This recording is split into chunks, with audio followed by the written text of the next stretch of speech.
All right, welcome back to ABC News Live Reports. A new study published in the Journal of the American Medical Association finding that cannabis use is on the rise among people over age 65. The research shows that the number of seniors indulging in marijuana has surged by nearly 46% from 2021 to 2023. But doctors say it doesn't come without potential risks, especially at those older ages. And ABC News, the medical correspondent, Dr. Darien Sutton, is joining me now for our checkup. All right, so Dr. Sutton, this study again found that cannabis use increased by almost a third among seniors in just the past few years. What is spawning this trend here? Yeah, well, there's many reasons why this trend is increasing, but Kana, just to dive into these numbers, as you stated, in 2021, there was about 4.8% estimated prevalence of cannabis use among adults over the age of 65. In 2023, that number rose to just about 7%. Might not seem like a lot, but that's an additional 1.3 million adults using products with cannabis. And reasons why, when surveyed, it seems to be a variety of reasons, some of which many talk about pain, treatment for things like neuropathy, arthritis, others looking for assistance with improving their appetite, and some even looking for help with anxiety or insomnia or helping them to get to sleep at night. Are there certain groups, though, of people who actually are more likely to use it, especially for something like that?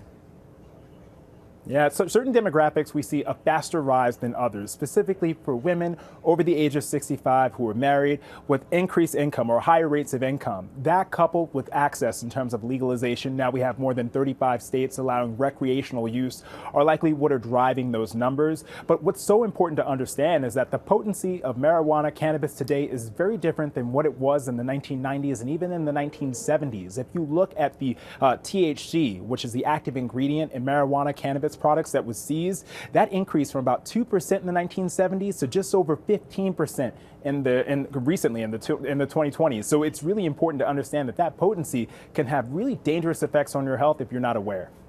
Outside of potency, what are some other risks here seniors especially should be aware of? I think number one, as an emergency physician, falls. Difficulties with balance and falls look very different when you're over the age of 65 than when you're in your 30s or your 40s.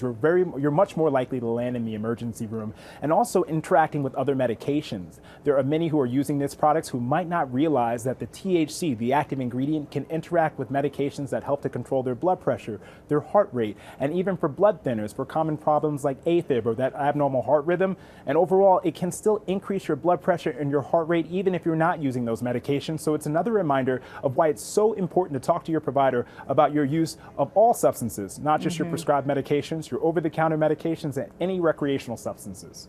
And it does seem that use is really on the rise, as is accessibility here for a lot of people. We were showing video there of people, rolling joints and things like that, but there's all kinds of ways to consume THC. Is there one that is recommended, especially for, say, a group of seniors? That's a great question, Kana. The data is really mixed on the method of THC use, whether that it be smoked, whether it be eaten, or in another form. Unfortunately, we just don't have the information to help differentiate whether or not or where to find the benefits and where to find those risks. Probably different for each person. Again, talk to your doctor. Dr. Darien Sutton, thank you so much for being here with us.